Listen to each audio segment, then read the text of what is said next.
తెలంగాణ వ్యాప్తంగా బీజేపీ ఆఫీసుల దగ్గర ఉద్రిక్తత నెలకొంది. నేషనల్ హెరాల్డ్ కేసు విషయంలో కేంద్రానికి వ్యతిరేకంగా బీజేపీ ఆఫీసుల ముట్టడికి కాంగ్రెస్ పిలుపునివ్వడం ఉద్రిక్తతకు దారితీసింది. ఈ క్రమంలో హైదరాబాద్ గాంధీ భవన్లో బీజేపీ ఆఫీస్ ముందు ఉద్రిక్త పరిస్థితులు నెలకొన్నాయి. నేషనల్ హెరాల్డ్ కేసుకు వ్యతిరేకంగా ఆందోళన చేపట్టారు. సోనియా రాహుల్పై ఈడీ కేసులతో వేధిస్తున్నారని ఆందోళనకు దిగారు. ఈ నేపథ్యంలో గాంధీ భవన్ వద్ద భారీగా పోలీసు బలగాలు మోహరించాయి. గాంధీ భవన్ నుంచి బీజేపీ ఆఫీస్ వరకు నిరసన ర్యాలీ కొనసాగుతోంది.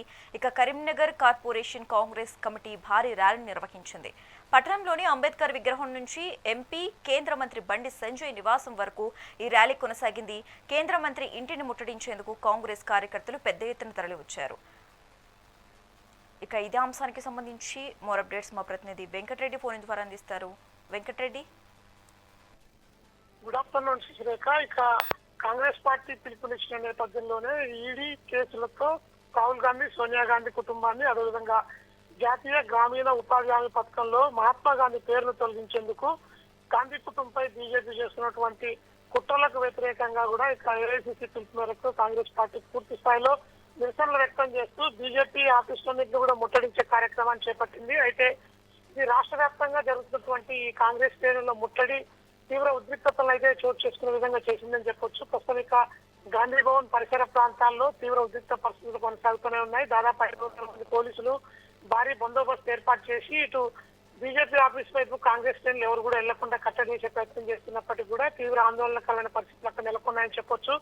ఇక మీనాక్షి నటరాజన్తో పాటు టీపీసీసీ అధ్యక్షుడు మహేష్ కుమార్ గౌడ్ పిలుపు మేరకు వందలాది మంది కాంగ్రెస్ కార్యకర్తలు ఒక్కసారిగా గాంధీ భవన్ వైపు నుంచి బీజేపీ ఆఫీస్ వైపు దూసుకెళ్లారు. దీంతో పోలీసులు వారందరినీ కూడా కట్టడి చేసి సమీపంలోని పోలీస్ స్టేషన్లకు కొందరిని తరలించిన పరిస్థితి ఉంది. ఇక రాష్ట్ర వ్యాప్తంగా జరుగుతున్నటువంటి ఆందోళనలో భాగంగా నల్గొండ జిల్లాలో అయితే ఇక కోడిగుడ్లతో అయితే బీజేపీ ఆఫీస్ పై దాడి చేసిన పరిస్థితితో తీవ్ర ఉత్కంఠ నడుమ డీసీసీ అధ్యక్షుడు పున్న కైలాష్ నేతతో పాటు మరొక 40 మందిని అరెస్ట్ చేసి ఇక పోలీస్ స్టేషన్లకు అయితే తరలించారు.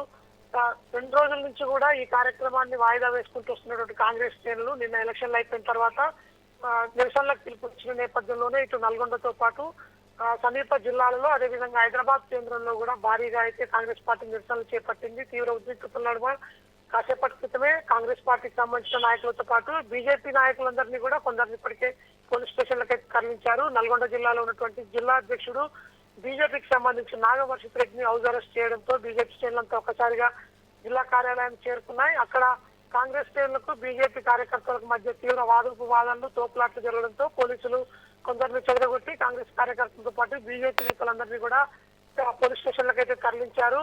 ఈడీ కేసులో సోనియా గాంధీ, రాహుల్ గాంధీతో పాటు మరికొంతమందిని 90 కోట్ల నిధులకు సంబంధించి దుర్వినియోగపరుస్తూ ఆ పేపర్లోకి 38% వాటాలు కలిగినటువంటి రాహుల్ గాంధీ, సోనియా గాంధీ ఇద్దరు వేలాది కోట్ల రూపాయలటువంటి ఆస్తులన్నింటినీ కూడా అమ్మకానికి పెట్టారంటూ ఫైనల్ గా ఆరోపణలు అయితే ఎదుర్కొంటున్న పరిస్థితి. ఇక కోర్టులో ఇక ఛార్జ్ షీట్ దాఖలు చేసే సమయంలో కూడా సాంకేతిక కారణాలతో నిలిచిపోయినప్పటికీ కూడా మరొక మారు ఈడీ దీన్ని న్యాయపరంగా ఎదుర్కొనేందుకు సిద్ధమవుతున్న తరుణంలోనే ఇక బీజేపీ పార్టీపై కాంగ్రెస్ శ్రేణులను ఎక్కుపట్టి ప్రస్తుతం అయితే అన్ని జిల్లాల వ్యాప్తంగా రాష్ట్ర రాజధానితో సహా కూడా తీవ్ర ఉత్కంఠకు తెరలేపే విధంగా బీజేపీ ఆఫీసులపై ముట్టడికి ప్రయత్నిస్తున్న పరిస్థితితో తీవ్ర ఉత్కంఠ అయితే కొనసాగుతుందని చెప్పొచ్చు శ్రీకాంత్.